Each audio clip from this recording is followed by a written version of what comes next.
Dear students, carbohydrate में हम अपना नेक्स्ट टॉपिक आज स्टार्ट करने जा रहे हैं, दैट इज़ म्यूटा रोटेशन। अब ये क्या होता है म्यूटा रोटेशन? देखिए, अभी तक हमने पढ़ा ग्लूकोज की ओपन चेन फॉर्म पढ़ ली है और ग्लूकोज के बारे में हम उसकी साइक्लिक फॉर्म्स को भी पढ़ते हुए आ रहे हैं, जिसमें साइक्लिक फॉर्म्स दो तरीके की हमने देखी थी, अल्फा डी ग्लूकोज और बीटा डी ग्लूकोज। तो उन्हीं का आपस में जो इंटर कन्वर्जन है उसी को एक्चुअल में म्यूटा रोटेशन हम बोल देते हैं। अब वो प्रॉपरली क्या होता है वो हम इसमें देखेंगे। तो the freshly prepared aqueous solution of alpha D glucose has a specific rotation of +113 degree. मतलब जो अल्फा डी ग्लूकोज का अगर हम एक सोल्यूशन बनाएं, एक्वस सोल्यूशन जो फ्रेशली प्रिपेयर्ड, बिल्कुल फ्रेशली प्रिपेयर्ड हो, तो उसकी जो स्पेसिफिक रोटेशन होती है वो होती है +113 डिग्री। स्पेसिफिक रोटेशन आप पढ़ते आ रहे हैं स्टीरियो केमिस्ट्री में, तो आपको अच्छे से पता ही होगा। स्पेसिफिक रोटेशन निकालने का पूरा एक फॉर्मूला मैंने आपको बताया था स्टीरियो केमिस्ट्री वाले वीडियो में। तो एक्चुअल में जैसे ऑप्टिकल रोटेशन होती है कि प्लेन पोलराइज्ड लाइट के प्लेन को ऑप्टिकल एक्टिव सब्सटेंस जो होता है वो कितने एंगल पर रोटेट करता है, वो सब देखने के बाद फिर हम ये स्पेसिफिक रोटेशन का फॉर्मूला वहाँ पर अप्लाई कर देते हैं। अच्छा, तो ये उसकी स्पेसिफिक रोटेशन होती है। अब इस सॉल्यूशन को, if the solution is allowed to stand, अगर हम इस सॉल्यूशन को कुछ देर के लिए रख दें तो the specific rotation gradually decreases.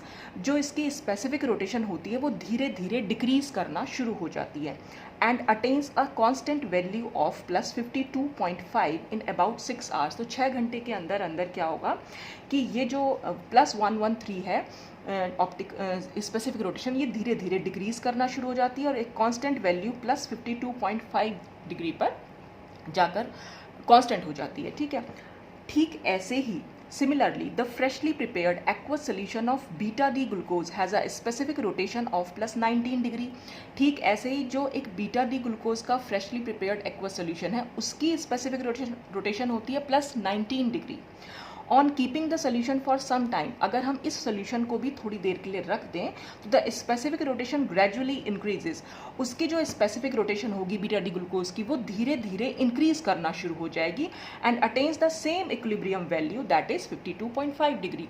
और फिर से हमें वही इक्विलिब्रियम वैल्यू पर जाकर ये जो है रुक जाती है और वो इक्विलिब्रियम वैल्यू होती है 52.5 डिग्री। मतलब हमने क्या करा, या तो हम अल्फा डी ग्लूकोज ले लें चाहे हम बीटा डी ग्लूकोज ले लें, इनका जो फ्रेशली प्रिपेयर्ड सोल्यूशन है उनकी स्पेसिफिक रोटेशन दी यहाँ पर लिखी हुई है। और क्या होता है अगर हम कुछ देर के लिए रख देंगे तो अल्फा डी ग्लूकोज की भी इक्विलिब्रियम वैल्यू पर जाकर जो है 52.5 डिग्री पर इसकी स्पेसिफिक रोटेशन रुक जाएगी, मतलब धीरे धीरे डिक्रीज होगी, और बीटा डी ग्लूकोज की धीरे धीरे इंक्रीज होगी और फिर एक इक्विलिब्रियम मिक्सचर हमें मिल जाता है जिसकी की रोटेशन हो जाएगी 52.5 डिग्री। तो ये जो ऑप्टिकल रोटेशन में हमें चेंज देखने को मिल रहा है, एक्चुअल में हम इसी को म्यूटा रोटेशन बोल देते हैं। तो जो ये इक्विलिब्रियम हमें मिलता है, ये इक्विलिब्रियम वैल्यू जो होती है, इस इक्विलिब्रियम वैल्यू से हमें ये मालूम पड़ जाता है कि अब एक इक्विलिब्रियम जो है वहाँ पर फॉर्म हो चुका है और इस इक्विलिब्रियम में alpha D glucose open chain form और बीटा डी ग्लूकोज तीनों हैं और अल्फा डी ग्लूकोज की परसेंटेज होगी लगभग 36%, ओपन चेन फॉर्म होगी 0.02% और बीटा डी ग्लूकोज लगभग होगी 64%, जो कि यहाँ पर ऐसे लिखा हुआ भी है कि at the equilibrium state the solution consist of about 36% alpha D glucose, about 64% of beta D glucose and about 0.02% of the open chain form. तो हम दोनों में से किसी भी फॉर्म का सोल्यूशन ले लें और अगर हम कुछ देर के लिए रख देंगे तो ऑप्टिकल रोटेशन जो है उन सोल्यूशन की जो एक इक्विलिब्रियम वैल्यू पर जाकर रुक जाती है, जिससे हमें ये मालूम पड़ता है कि अब उस सोल्यूशन में खाली अल्फा डी ग्लूकोज या खाली बीटा डी ग्लूकोज नहीं है, अब एक इक्विलिब्रियम मिक्सचर है जिसमें अल्फा डी ग्लूकोज भी है, जिसमें ओपन चेन फॉर्म भी है, जिसमें बीटा डी ग्लूकोज भी है। और इस पूरे इक्विलिब्रियम की जो ऑप्टिकल रोटेशन हमें मिलती है वो होती है +52.5 डिग्री। तो एक फॉर्म का दूसरी फॉर्म में चेंज हो जाना, बस उसी को हम म्यूटा रोटेशन बोल देते हैं, या ऑप्टिकल रोटेशन का चेंज हो जाना उसको हम म्यूटा रोटेशन बोल दे रहे हैं। तो जैसा कि आप यहाँ देख पा रहे हैं कि जो साइक्लिक फॉर्म्स हैं अल्फा डी और बीटा डी जो दोनों हैं वो ग्लूकोज की साइक्लिक फॉर्म्स हैं। साइक्लिक फॉर्म्स की परसेंटेज ओपन चेन फॉर्म की परसेंटेज के कंपैरिजन में काफ़ी ज़्यादा है। ओपन चेन क्योंकि 0.02% ही एग्जिस्ट कर पा रही है, इसीलिए जो ओपन चेन स्ट्रक्चर्स की लिमिटेशंस हमारे पास आई थी, जो कुछ रिएक्शंस थी, जो रिएक्शंस ग्लूकोज नहीं दे पा रहा था, वो इसी वजह से नहीं दे पा रहा है क्योंकि ओपन चेन फॉर्म जो है बहुत कम परसेंटेज में एग्जिस्ट करती है। तो वो जो जितनी भी लिमिटेशंस थी वो सब यहाँ पर क्लियर भी हो जाती हैं। साइक्लिक फॉर्म ने उनको क्लियर कर भी दिया क्योंकि साइक्लिक फॉर्म की परसेंटेज ज़्यादा है, तो जो साइक्लिक फॉर्म दे पाती है रिएक्शंस, बस उनके बारे में ज़्यादा बताया गया। तो ये आप यहाँ पर इसका स्क्रीनशॉट लेके रख सकते हैं। तो अब हम यहाँ से म्यूटर रोटेशन की डेफिनेशन बना सकते हैं, और वो डेफिनेशन क्या होगी? The phenomenon this phenomenon is called mutarotation and may be defined as follows. Definition क्या होगी? The change in optical rotation of an optically active compound in aqueous solution. Aqueous solution में optically active compound हमने कौन सा ले लिया? Glucose. उसकी optical rotation में जो चेंज देखने को मिल रहा है, और चेंज कहाँ? विद टाइम के साथ साथ हमें चेंज देखने को मिल रहा है, और टू एन इक्विलिब्रियम वैल्यू, फिर हमें एक इक्विलिब्रियम वैल्यू मिल जाती है, और इसी मेथड को हम बोल देते हैं म्यूटा रोटेशन। अब इसकी एक्सप्लेनेशन क्या होगी? तो the phenomenon of mutarotation can be explained on the basis of the cyclic forms of glucose. Cyclic forms के ग्लूकोज, जो ग्लूकोज की साइक्लिक फॉर्म है, उसी के बेसिस पर हम इसको एक्सप्लेन कर सकते हैं। In the solid state, both cyclic alpha and beta forms of glucose are stable.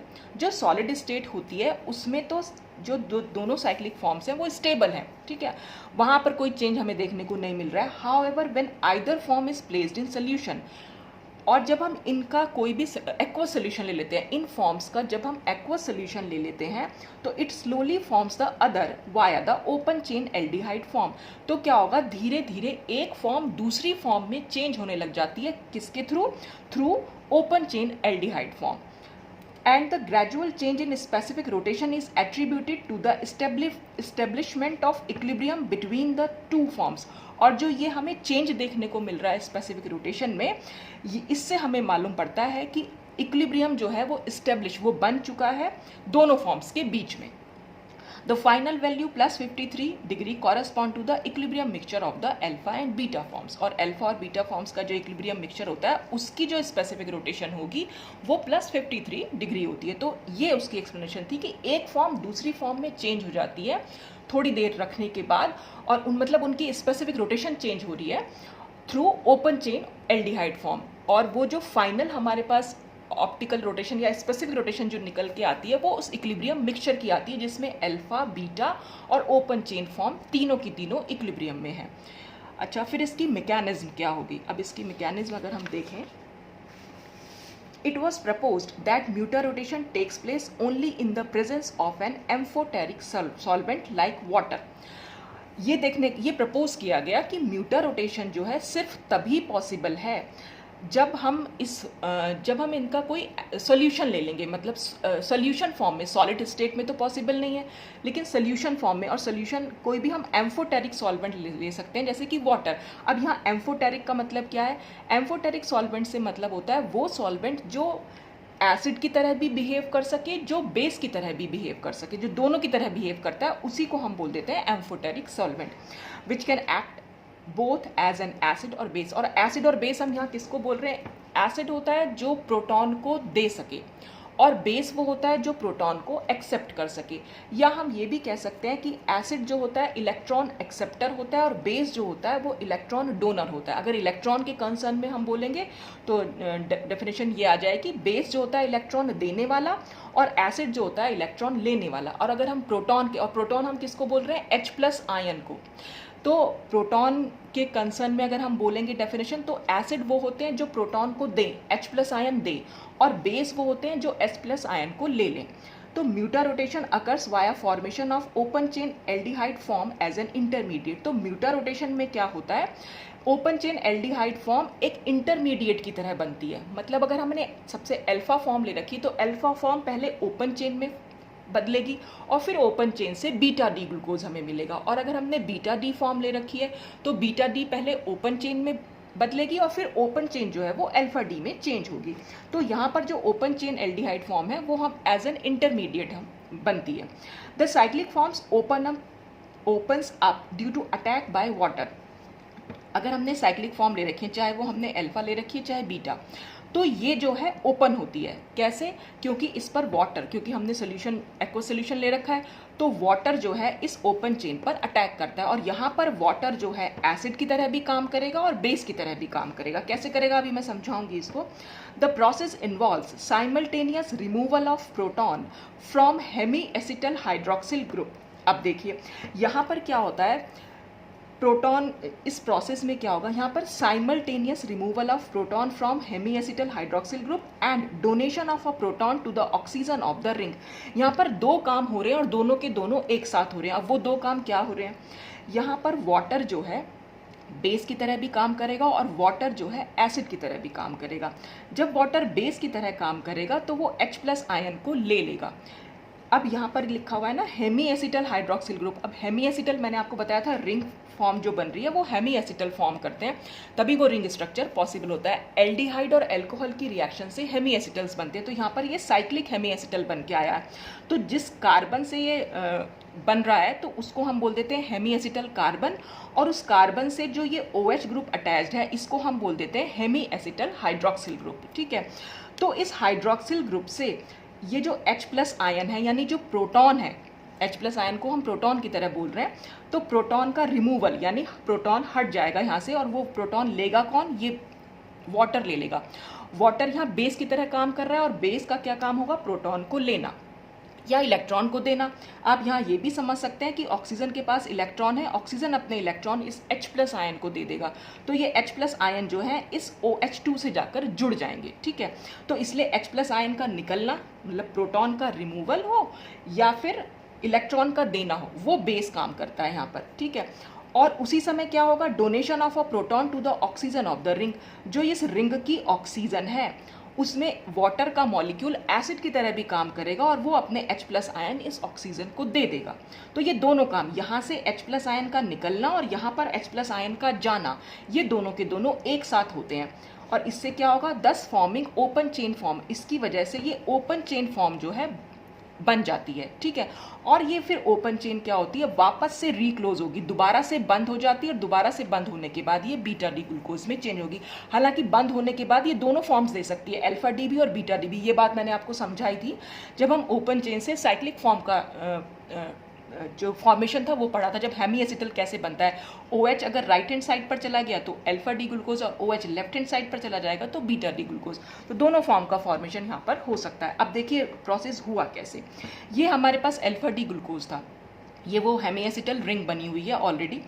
OH यहाँ पर राइट हैंड साइड पर है, इसलिए हमने इसको अल्फा डी ग्लूकोज बोल रखा है। ये हेमी एसिटल कार्बन हो गई, ये हेमी एसिटल हाइड्रोक्सिल ग्रुप हो गया। अब हम सबसे पहले देखेंगे वाटर ने बेस की तरह कैसे काम किया। जैसे मैंने आपको अभी बताया, बेस का क्या काम होता है, या तो वो इलेक्ट्रॉन देना या हम कह सकते हैं कि प्रोटॉन का लेना। तो यहाँ पर इस ऑक्सीजन के पास क्योंकि इलेक्ट्रॉन्स हैं तो इलेक्ट्रॉन्स ये इस H+ को दे देगा। यहाँ से H आयन जो मतलब हाइड्रोजन जो निकलेगा वो एज H+ आयन निकलेगा। ऑक्सीजन और हाइड्रोजन के बीच में जो ये बॉन्ड है, एक्चुअल में ये बॉन्ड हम यहाँ पर शिफ्ट कर सकते हैं। देखिए मैं इसको ना पूरा प्रोसेस इस तरह से समझा देती हूँ। ये मैं आपको, ये ग्रुप ऐसे लिखा हुआ है, नीचे एक बॉन्ड बना हुआ है, ये H है, ये हमारा O और ये है H। और यहाँ पर अगर हम वाटर का अटैक दिखा रहे हैं, ये H2O वाटर हो गया। ठीक है, इसने क्या करा, अगर ये इलेक्ट्रॉन इसने यहाँ इसको दिए, इसका काम है इस H+ आयन को खींच लेना। तो वो H+ आयन कैसे खींचेगा, अपने इलेक्ट्रॉन दे के।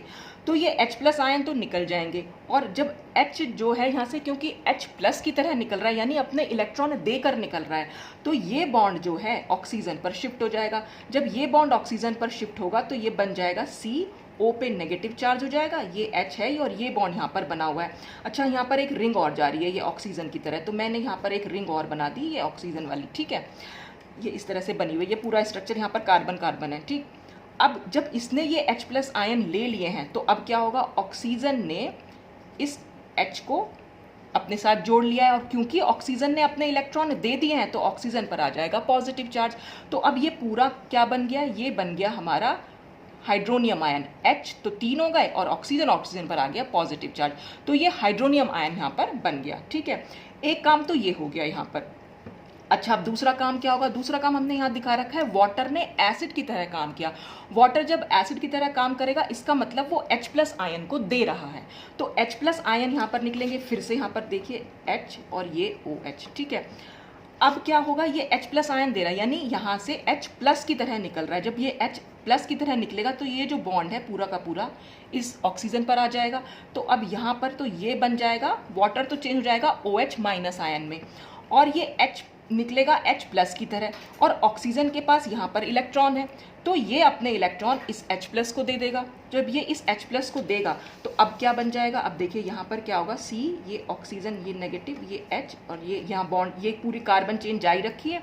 यहाँ पर हमने ये दिखाया कि ऑक्सीजन ने अपने इलेक्ट्रॉन जो है इस H प्लस आयन को दे दिए, तो H का पॉजिटिव चार्ज तो खत्म हो गया, लेकिन अब ऑक्सीजन पर पॉजिटिव चार्ज आ गया। यहाँ पर ये इस कार्बन से जुड़ा हुआ है। अब इस पॉजिटिव चार्ज को खत्म करने के लिए जो कार्बन और ऑक्सीजन के बीच का बॉन्ड है ये टूटेगा, यानी हम इस बॉन्ड को यहाँ शिफ्ट कर सकते हैं। टूटने का मतलब ये बॉन्ड यहाँ पर शिफ्ट हो जाएगा। जब ये बॉन्ड यहाँ पर शिफ्ट हो जाएगा तो कार्बन और ऑक्सीजन का जो बॉन्ड था वो ऑक्सीजन के ऊपर शिफ्ट हो गया है। तो ऑक्सीजन का पॉजिटिव चार्ज तो खत्म हो जाएगा, लेकिन अब ये पॉजिटिव चार्ज इस कार्बन पर आ जाएगा, यानी हम इसको ऐसे दिखा सकते हैं, ये पॉजिटिव और ऑक्सीजन पर नेगेटिव, ठीक है। अब यहाँ पर नेगेटिव है और ये पॉजिटिव है, तो दोनों के बीच में यहाँ बॉन्ड बन सकता है। तो इस तरह से यहाँ पर ये बिल्कुल ऐसे ही शो कर रखा है कि सबसे पहले तो इसको हम ऐसे भी दिखा सकते हैं, मैंने तो पूरा मैकेनिज्म आपको बता दी, तो ऐसे भी दिखा सकते हैं कि ये बॉन्ड जो हमने यहाँ शिफ्ट किया था, ये बॉन्ड अगर हम यहाँ शिफ्ट कर देंगे तो देखिए यहाँ पर क्या होगा, ये बॉन्ड अगर यहाँ शिफ्ट हो जाएगा तो ये तो H प्लस की तरह निकल जाएगा, ये H3O प्लस, यानी ये हमारे बन गए H3O प्लस हाइड्रोनियम आयन। अच्छा, अब यहाँ पर अगर डबल बॉन्ड आ जाएंगे तो कार्बन के कितने बॉन्ड हो जाएंगे, 5 बॉन्ड, क्योंकि 2 बॉन्ड यहाँ हो जाएंगे, तीसरा ये, चौथा ये, पांचवा ये, तो 5 बॉन्ड तो नहीं होते हैं, कार्बन के होते हैं 4 बॉन्ड। तो ये बॉन्ड को हम यहाँ शिफ्ट कर देंगे तो ऑक्सीजन पर ये बॉन्ड यहाँ से टूट जाएगा, मतलब तो ऑक्सीजन पर आएगा नेगेटिव चार्ज, और इस नेगेटिव चार्ज से ये H प्लस आयन जो है जुड़ जाएंगे और OH आयन यहाँ फॉर्म कर लेंगे, OH ग्रुप यहाँ पर बन जाएगा। तो इस तरह से ये CH और OH हो जाएगा, ये रिंग यहाँ से टूट जाएगी, तो ये CHOH हो गया, रिंग यहाँ से टूट गई और C और ऑक्सीजन के बीच में डबल बॉन्ड आ गया, तो वो डबल बॉन्ड हमने यहाँ पर दिखा दिया। तो इस तरह से अल्फा डी ग्लूकोज जो है वो ओपन चेन एल्डिहाइड फॉर्म में चेंज हो जाएगी। अब ये ओपन चेन एल्डिहाइड फॉर्म फिर से बीटा डी ग्लूकोज या अल्फा डी ग्लूकोज बना सकती है। कैसे? जो H3O प्लस आयन ने जो H प्लस आयन लिए थे वो वापस से इस ऑक्सीजन के पास जाएंगे, मतलब अगर हम इस बॉन्ड को यहाँ शिफ्ट कर देंगे तो ऑक्सीजन पर आएगा नेगेटिव, इस कार्बन पर जाएगा पॉजिटिव चार्ज, ठीक है। जैसे कि मैंने आपको हेमी एसिटल का फॉर्मेशन बनाया था, बिल्कुल वैसे ही बनेगा यहाँ पर, बस यहाँ पर H प्लस आयन जो इस H3O प्लस ने लिए थे वो दे रहा है, तो वो H यहाँ जाकर जुड़ जाएगा। तो जब यहाँ H आकर जुड़ेगा तो कार्बन से अब OH जुड़ गया और एक H जुड़ गया, और कार्बन पर है पॉजिटिव चार्ज। इसके पॉजिटिव चार्ज को दूर करने के लिए ये ऑक्सीजन के जो इलेक्ट्रॉन्स हैं, ये ऑक्सीजन अपने इलेक्ट्रॉन इसको दे देगा, और ऑक्सीजन जो अपने इलेक्ट्रॉन दे देगा तो ऑक्सीजन पर आएगा पॉजिटिव चार्ज। ऑक्सीजन के पॉजिटिव चार्ज को दूर करने के लिए ऑक्सीजन और हाइड्रोजन के बीच का बॉन्ड टूटेगा और ये H प्लस की तरह निकलेगा, और ये H प्लस इस OH आयन से मिलकर फिर से हमारे पास वाटर का मॉलिक्यूल फॉर्म हो जाएगा, और हमारी जो ये रिंग है कार्बन और ऑक्सीजन के बीच में एक रिंग बन जाएगी। और अब ये OH ion left hand side पर भी जा सकते हैं और राइट हैंड साइड पर भी जा सकते हैं। तो राइट हैंड साइड पर जाएंगे तो अल्फा डी ग्लूकोज, और लेफ्ट हैंड साइड पर जाएंगी तो बीटा डी ग्लूकोज। तो इस तरह से एक इक्विलिब्रियम जो है यहाँ पर फॉर्म होता रहता है। तो ये बीटा डी ग्लूकोज भी ओपन चेन में बिल्कुल चेंज हो सकता है, जैसे हमने अल्फा डी को ओपन चेन में चेंज किया। डिफरेंस सिर्फ इतना है इन दोनों में कि इसमें OH जो है हमारा लेफ्ट हैंड साइड पर है। रिएक्शन बिल्कुल वैसे ही हो रही है, यहाँ पर ये वाला H2O जो है वो बेस की तरह एक्ट कर रहा है, और ये वाला जो वाटर है वो एसिड की तरह रिएक्ट कर रहा है, पर रिएक्शन सेम हो रही है। यहाँ पर भी ये ऑक्सीजन ने जो है अपने इलेक्ट्रॉन इस H प्लस को दिए, तो H प्लस को अपनी तरफ खींच लिया, और ये जो बॉन्ड है यहाँ पर शिफ्ट हो गया, फिर ये वाला बॉन्ड जो है हम यहाँ पर शिफ्ट कर देंगे, और यहाँ से ये OH आयन निकल जाएंगे, ये H प्लस जो है इस ऑक्सीजन से जाकर जुड़ जाएगा, तो फिर से ये इसमें चेंज हो जाएगी और फिर ये इसमें चेंज हो सकती है। तो इस तरह से एक इक्विलिब्रियम जो है इनके बीच में चलता रहता है कि अल्फा डी ग्लूकोज जो है बीटा डी में और beta D glucose alpha D में कन्वर्ट हो जाएगी through open chain aldehyde form. तो ये पूरी इसकी मैकेनिज्म थी। तो इससे एक इक्विलिब्रियम हमें मिल जाता है। तो इसी वजह से जो इनकी रोटेशन है उसमें ऑप्टिकल रोटेशन जो थी या स्पेसिफिक रोटेशन जो थी उसमें चेंज होता रहता है। तो इसकी ऑप्टिकल रोटेशन हमेशा चेंज होकर इक्विलिब्रियम वैल्यू देती है, और इसकी ऑप्टिकल रोटेशन भी चेंज होकर एक इक्विलिब्रियम वैल्यू देती है, और इस इक्विलिब्रियम मिक्सचर में हमें अल्फा, बीटा और ओपन चेन तीनों फॉर्म्स मिल जाती हैं। तो ये था पूरा म्यूटा रोटेशन के बारे में। अब मीटर रोटेशन से अलग में एक नेक्स्ट टॉपिक ले रहे हैं हम, एपीमर्स। आज हम इसको भी डिस्कस कर लेते हैं। एपीमर्स और एनोमर्स, ये दोनों आपके सिलेबस में क्या होते हैं। एपीमर्स एक्चुअल में डाइस्टीरियोमर्स हैं। अब डाइस्टीरियोमर्स क्या होते हैं? डाइस्टीरियोमर्स ऐसे आइसोमर्स जो एक दूसरे की मिरर इमेज ना हो। ये सब कुछ आपने स्टीरियोकेमिस्ट्री में पढ़ाई होगा। तो और वो एपीमर्स क्या हुए, डाइस्टीरियोमर्स तो हैं लेकिन that contain more than one chiral centre, उनके पास एक से ज्यादा कायरल सेंटर होंगे। कायरल सेंटर यहाँ पर मतलब एसिमेट्रिक सेंटर से हैं। जैसे यहाँ पर जितने भी ये कार्बन आपको दिखाई दे रहे हैं, ये जो 4 कार्बन है, ये सब जो है हमारे वो कायरल सेंटर है, या हम कह सकते हैं वो एसिमेट्रिक सेंटर है। ठीक है। अब but differ from each other in the absolute configuration about a single chiral centre. जैसे कि एग्जाम्पल ले लिया हमने डी ग्लूकोज और डी मैनोज और C2 एपीमर्स। ये दोनों जो हैं, ये डी ग्लूकोज है, ये डी मैनोज है, ये दोनों एक दूसरे के एपीमर्स हैं। ये दोनों एक दूसरे के डाइस्टीरियोमर्स भी हैं, क्योंकि अगर हम मिरर बीच में लगा देंगे तो दोनों एक दूसरे की मिरर इमेज नहीं बनाएंगे। ठीक है। अब एपीमर्स का क्या मतलब हुआ कि उस कंपाउंड में एक से ज्यादा कायरल सेंटर होंगे। तो एक से ज्यादा कायरल सेंटर तो हैं, 4 कायरल सेंटर हैं। ठीक है। और क्या होगा, किसी एक कार्बन के अराउंड कॉन्फ़िगरेशन जो है वो चेंज हो जाएगा। जैसे कि अगर हम यहाँ पर देखें, इसमें और इस वाले दोनों कंपाउंड में अगर हम मैच करें तो कार्बन नंबर 1 पे CHO है, यहाँ पर भी CHO है। कार्बन नंबर 2 को अभी हम फिलहाल छोड़ दे रहे हैं। कार्बन नंबर अगर 3 पे देखें, इसमें H राइट हैंड साइड पर है तो इसमें भी H राइट हैंड साइड पर है। कार्बन नंबर 4 पे OH राइट हैंड साइड है तो यहाँ भी OH राइट हैंड साइड है। Carbon number 5 OH right hand side तो ये भी राइट हैंड साइड, ये CH2H और ये भी CH2H। ये दोनों आपस में बिल्कुल सिमिलर हैं, लेकिन चेंज कहाँ पर है? सिर्फ C2 यानी कार्बन नंबर 2 पर। इसमें OH राइट हैंड साइड पर है और इसमें OH लेफ्ट हैंड साइड पर है। तो बस यही हमें चेक करना था कि ऐसे आइसोमर्स जो कि सिर्फ किसी एक कार्बन पर उनका एब्सोल्यूट कॉन्फ़िगरेशन चेंज हो जाता है। एब्सोल्यूट कॉन्फ़िगरेशन से मैंने आपको क्या बताया था, वो R और S। अगर मैंने आपको ये बताया था कि कार्बोहाइड्रेट के केस में अगर ऊपर CHO और नीचे CH2OH है तो आप हर कार्बन का R और S बता सकते हैं सिर्फ इस बेस पर कि OH अगर राइट हैंड साइड पर है तो इस कार्बन का कॉन्फ़िगरेशन हो जाएगा R। ठीक है, ये हो जाएगा R। और अगर OH हमारा लेफ्ट हैंड साइड पर है तो कार्बन का कॉन्फ़िगरेशन हो गया S। ठीक है। अगर हम यहाँ पर देखें, इस कार्बन का कॉन्फ़िगरेशन S है तो इस कार्बन का कॉन्फ़िगरेशन भी S है। इस कार्बन का OH क्योंकि राइट हैंड साइड पर है तो R है तो इसका भी R है। यहाँ पर ये भी R है कार्बन और ये भी कार्बन R है। तो आप देख रहे हैं 4 कायरल कार्बन थे, यानी 4 एसिमेट्रिक कार्बन थे। 3 कार्बन के अराउंड कॉन्फ़िगरेशन हमारा सेम है, ये दोनों S हैं, ये दोनों R हैं, ये दोनों R हैं। लेकिन सिर्फ एक कार्बन के अराउंड कॉन्फ़िगरेशन चेंज है। इस कार्बन का कॉन्फ़िगरेशन है R और इस कार्बन का कॉन्फ़िगरेशन है S। तो ऐसे आइसोमर्स जितने भी कायरल सेंटर उनके पास हैं, सब पे सेम हो उनका कॉन्फ़िगरेशन, लेकिन किसी एक कार्बन पर अगर उनका कॉन्फ़िगरेशन चेंज है तो हम उनको एपीमर्स बोल देते हैं। और C2 एपीमर्स क्यों बोल रहे हैं? क्योंकि यहाँ पर हमें उस कार्बन को आइडेंटिफाई कर दिया, उस कार्बन का नंबर दे दिया। तो कार्बन नंबर 2 पर क्योंकि चेंज है तो इसलिए कार्बन C2 एपीमर्स कहलाएंगे। तो एपीमर्स का मतलब हुआ किसी एक कार्बन पर एब्सोल्यूट कॉन्फ़िगरेशन का चेंज हो जाना। ऐसे ही डी ग्लूकोज और डी गैलेक्टोज आपस में C4 एपीमर्स हैं। C4 एपीमर्स का मतलब ये हो गया कि कार्बन नंबर 4 पर इनका कॉन्फ़िगरेशन चेंज होगा। तो कार्बन नंबर अगर हम 4 की बात करें तो आप देख पा रहे होंगे कि OH यहाँ पर राइट हैंड साइड पर है और इसमें OH जो है लेफ्ट हैंड साइड पर है, यानी इस कार्बन का एब्सोल्यूट कॉन्फ़िगरेशन होगा R और इसका होगा S। और बाकी सारे कार्बन को अगर आप चेक करेंगे तो सब कुछ आपको सेम कॉन्फ़िगरेशन यहाँ पर देखने को मिलेगा। तो डी ग्लूकोज और डी गैलेक्टोज होते हैं C4 एपीमर्स और डी ग्लूकोज और डी मैनोज होते हैं C2 एपीमर्स। तो ये होते हैं हमारे एपीमर्स। अब इसी के बाद इसमें प्रोसेस आएगा एपीमराइजेशन। अब एपीमराइजेशन क्या होगा? एक एपीमर का दूसरे एपीमर में चेंज हो जाना, उसी को हम बोल देते हैं epimerization. The process of converting one epimer into another is known as epimerization. For example, conversion of glucose into mannose is an example of epimerization. यानी ग्लूकोज का मैनोज में कन्वर्जन वो है एग्जांपल एपीमराइजेशन का। अब इस एपीमराइजेशन में होता क्या है? सबसे पहले हमने अगर हमें डी ग्लूकोज को डी मैनोज में चेंज करना है तो हमने डी ग्लूकोज ले लिया।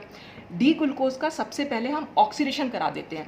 इन this process glucose is first oxidize with bromine water to give gluconic acid. तो फर्स्ट स्टेप क्या होगा? ब्रोमीन वाटर के साथ हम इसको ऑक्सीडेशन कराते हैं। और ये मैंने आपको बताया, अभी रिएक्शन हम पढ़ चुके हैं कि इसमें क्या चेंज होगा? CHO ग्रुप जो है वो COH ग्रुप में चेंज हो जाएगा, बाकी कहीं कोई चेंज नहीं है। तो डी ग्लूकोज से डी ग्लूकोनिक एसिड बनेगा। अब उसके बाद क्या होगा? Which is then heated in aqueous pyridine और quinoline to give an equilibrium mixture of original acid and its C2 epimer। उसके बाद क्या करेंगे, इस ग्लूकोनिक एसिड को हम हल्का सा हीट करते हैं इन प्रेजेंस ऑफ pyridine, या फिर हम क्विनोलिन भी ले लेते हैं, ये हेट्रोसाइक्लिक कंपाउंड्स हैं। इनकी प्रेजेंस में क्या होता है कि हमें एक इक्विलिब्रियम मिक्सचर मिल जाता है जिसमें हमें डी ग्लूकोनिक एसिड भी मिलेगा, जिसमें हमें डी मैनोनिक एसिड भी मिलेगा, और ये दोनों एक दूसरे के C2 एपिमर है। मतलब pyridine की प्रेजेंस में या क्विनोलिन की प्रेजेंस में क्या होता है, जो C2 पर जो कन्फिग्रेशन है वो चेंज हो जाता है। देखिए यहाँ पर C से OH राइट हैंड साइड पर है, यहाँ से C से OH जो है वो लेफ्ट हैंड साइड पर है। तो pyridine की प्रेजेंस में ये रिएक्शन होती है, एक इक्विलिब्रियम मिक्सचर हमें मिल जाता है कि OH की जो डायरेक्शन है वो चेंज हो जाती है, तो हमें ये पूरा इक्विलिब्रियम मिक्सचर वहाँ पर देखने को मिलता है। These acids are then converted into lactones। उसके बाद क्या होता है, इन एसिड्स का हम लेक्टोन बना देते हैं। लेक्टोन बनाने के लिए क्या, सिंपल हीटिंग कर देते हैं, और हीटिंग करने से हमें लेक्टोन मिल जाते हैं। हीटिंग करने से क्या होगा, वाटर का मॉलिक्यूल यहाँ पर निकल जाता है। लेक्टोन्स जो होते हैं वो एक्चुअल में एसिड के साइक्लिक कार्बोक्सिलिक एस्टर्स होते हैं।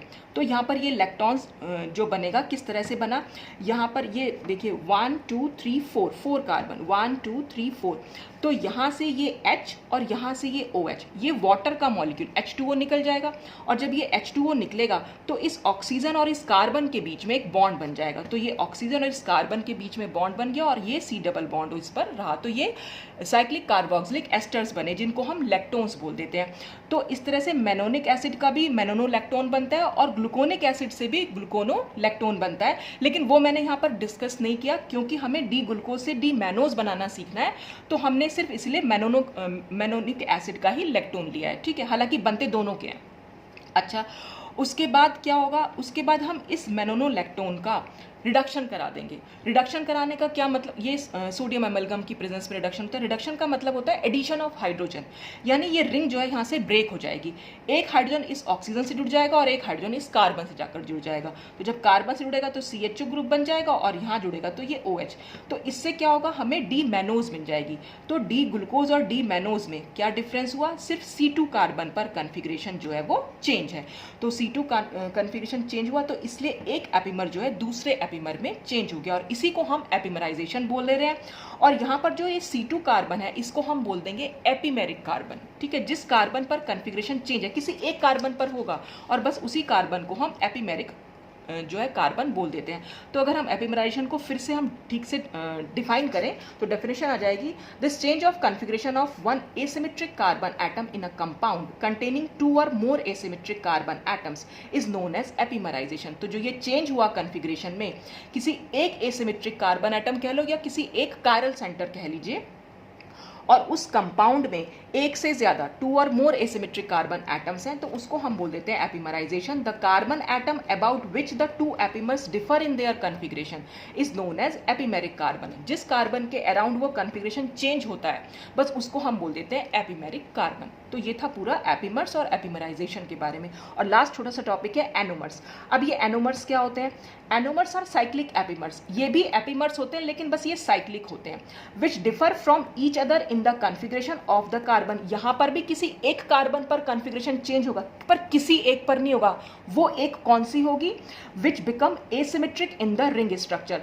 That is carbonyl carbon in the open chain form. जो ओपन चेन फॉर्म में जो कार्बोनिल कार्बन थी सिर्फ वो वाली कार्बन पर चेंज होगा कन्फिग्रेशन में, तो उसको हम बोल देते हैं कि वो एनोमर्स हैं। एनोमर्स जैसे अल्फा डी और बीटा डी ग्लूकोज। देखिए अल्फा डी और बीटा डी ग्लूकोज के केस में अगर हम देखें तो मैं आपको दिखाऊं, अगर इसकी ओपन चेन फॉर्म देखिए, ये थी हमारी ओपन चेन फॉर्म। तो जो कार्बन नंबर 1 था उस पे ही तो कार्बोनिल कार्बन जुड़ी हुई थी, और यहाँ पर भी अगर हम कार्बन नंबर 1 देखें तो इसमें OH राइट हैंड साइड पर है, इसमें OH लेफ्ट हैंड साइड पर है, तो ये दोनों एक दूसरे के C1 एनोमर है। तो यहाँ पर भी कार्बन के कन्फिग्रेशन में चेंज है, लेकिन वो कौन सा कार्बन है, वो है कार्बोनिल कार्बन, या हम जिसको कह सकते हैं कि जो रिंग स्ट्रक्चर में एसिमेट्रिक जो रिंग स्ट्रक्चर में था और वो एसिमेट्रिक कार्बन एटम बन गया। देखिए ये 1 नंबर वाला, यहाँ पर तो एसिमेट्रिक कार्बन एटम नहीं है, कायरल तो नहीं है, लेकिन जैसे ही रिंग स्ट्रक्चर फॉर्म हुआ, चाहे इससे ये बना लीजिए चाहे इससे ये बना लीजिए, अब ये वाला कार्बन 4 डिफरेंट ग्रुप से जुड़ा हुआ है, इसलिए ये एसिमेट्रिक कार्बन एटम यहाँ पर बन चुका है। तो इसीलिए जो ओपन चेन एल्डिहाइड फॉर्म होती है वहाँ पे खाली आपको 4 कार्बन जो हैं देखने को मिलेंगे जो एसिमेट्रिक होते हैं। लेकिन जो हमारी ये वाली होती है इसमें भी हम देख सकते हैं कि कितने हमारे, तो जो ये वाला कार्बन है, यहाँ वाला कार्बन भी जो है अब एसिमेट्रिक बन चुका है, ठीक है, रिंग स्ट्रक्चर में भी, जो कि यहाँ पर एसिमेट्रिक नहीं था, ठीक है। तो ये एनोमर्स क्या हुए, वो भी एपीमर्स हुए, क्योंकि एपीमर्स का मतलब होता है किसी भी एक कार्बन में कन्फिग्रेशन का चेंज हो जाना। लेकिन एनोमर्स क्या होंगे, एनोमर्स को हम एपीमर्स बोल सकते हैं, लेकिन एपीमर्स को एनोमर्स नहीं बोल सकते। क्यों? क्योंकि एनोमर्स में सिर्फ उसी कार्बन पर चेंज होगा जो कि कार्बोनिल कार्बन होती है। जैसे ग्लूकोज के केस में वो फर्स्ट कार्बन होगी, और ऐसे ही हम आगे पढ़ेंगे फ्रक्टोज का केस, फ्रक्टोज में वो C2 कार्बन होगी। यानी यहाँ पर अल्फा डी ग्लूकोज और बीटा डी ग्लूकोज होते हैं, C1 एनोमर। अगर हम फ्रक्टोज की बात करें, अल्फा डी फ्रक्टोज ले लें और बीटा डी फ्रक्टोज, तो वो हो जाते हैं C2 एनोमर। तो जब हम फ्रक्टोज को पढ़ेंगे तब मैं वहाँ पर आपको डिटेल में बता दूंगी, तो जब आप वो पढ़ लेंगे तो वो एग्जाम्पल भी आप यहाँ पर दे सकते हैं। तो this epimeric carbon is known as anomeric carbon. अब जब ये एनोमर्स बन गए हैं तो हम इस एपीमेरिक कार्बन को यहाँ एनोमेरिक कार्बन बोल देंगे। तो ये ध्यान रखिएगा, वो जो ग्लूकोज के केस में वो एल्डिहाइडिक कार्बन होती है और फ्रक्टोज के केस में वो कीटोनिक कार्बन होती है, या हम कह सकते हैं कार्बोनिल कार्बन होती है, जो कि हेमी एसिटल बनाने में यूज हुई होती है। तो वो फर्स्ट कार्बन है यहाँ पर, और फ्रक्टोज के केस में वो C2 की कार्बन होती है। तो जैसे यहाँ पर हमने अल्फा डी ग्लूकोज और बीटा डी ग्लूकोज ले रखा है, तो जो एपीमर्स होंगे वो तो 2 डिफरेंट कंपाउंड होते हैं, जैसे ग्लूकोज ले लिया, मैनोज ले लिया, ग्लूकोज गैलेक्टोज। एनोमर्स जो होंगे वो एक ही कंपाउंड की 2 डिफरेंट फॉर्म्स हो जाएंगी, अल्फा फॉर्म्स और बीटा फॉर्म्स। ये दोनों भी आपस में आइसोमर्स हैं, आइसोमर्स तो सभी हैं, एपोमर्स भी आइसोमर्स हैं। तो ये दोनों जो हैं एक ही कंपाउंड की 2 डिफरेंट फॉर्म्स हैं, और एपीमर्स जो होते हैं वो डिफरेंट कंपाउंड्स होते हैं। तो ये डिफरेंस होता है एनोमर्स और एपीमर्स में। तो ये आज के बारे में, मतलब आज इतना भी था, एनोमर्स, एपीमर्स और मीटर रोटेशन। बाकी की जो वीडियोस जो टॉपिक्स हैं वो नेक्स्ट वीडियो में हम डिस्कस करेंगे। तो आज के लिए बस इतना ही। Thanks for watching.